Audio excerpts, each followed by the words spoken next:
So the idea is that people have become so separated from their information.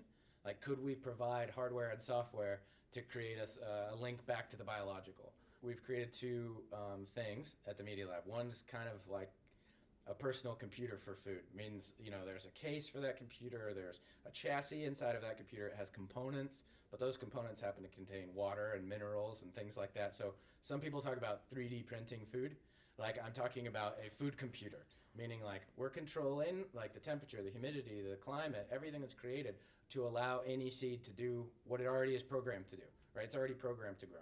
So taking those little computers, and then we built one that's big, kind of like a mainframe. It's about the size of a shipping container, right? And so taking those little computers, dropping them off in schools around the country, which is now happening, together with a bunch of STEM programs, and then taking the bigger computers and putting them in places like restaurants, school cafeterias, corporate cafeterias, allowing people that were never around the food that they were growing to be around it and then contribute to kind of this Wikipedia-like information set that's coming from your food, which is a recipe. Mm-hmm. It's a food recipe, right? But recipe from seed rather than recipe from when you get it and you start chopping it. The main outcomes of this are that people have more information to make better decisions about food. Like right now, we just don't have any information. Actually, when John was talking to me, he's like, "Oh, so you can grow pickles in this thing?"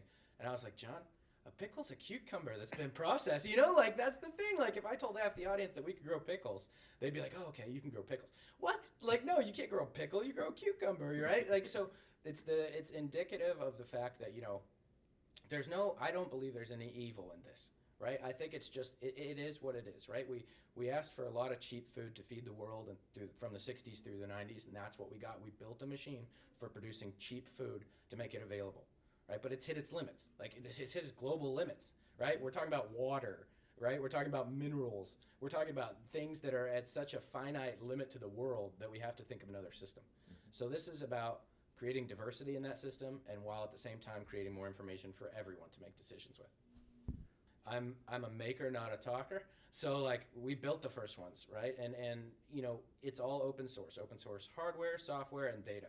Which what it really means is, like, you need tools to build anything, right? Everybody gets that. You go down, you get a screwdriver, you get a saw, you get the things that you need. To grow food, you need a lot of tools, right? And these are tools that are totally foreign to most people.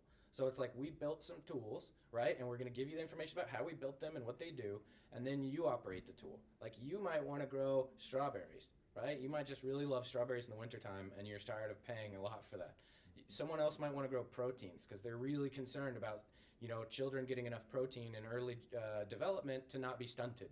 Like everyone will have a different application as long as they can have the tool to meet the expectation of their application. That's what I'm trying to do. Really escapes people, right? You say something like, the best X comes from X. You're like, the best strawberries come from Mexico.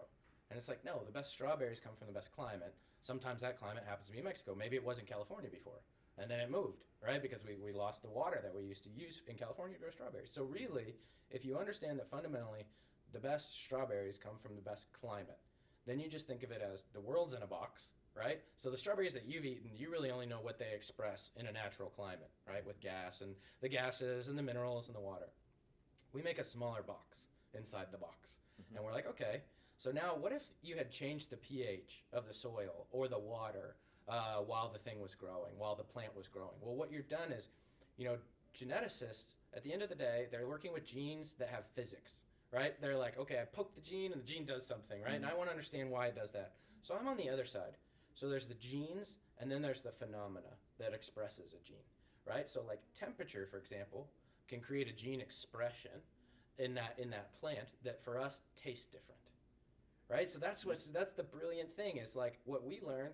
It's just falling backwards from technology into plant physiology was like, oh, lettuce doesn't taste like lettuce, tastes like lettuce, right? No, each lettuce is not monolithic. Each piece of fruit or vegetable is not monolithic, have one taste.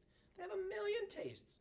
They're just a ball of information, a seed waiting to be expressed. Mm-hmm. And it's how you do that expression that will tell you how does it taste, how good is it for you, how much water did it use, how much energy did it use, everything.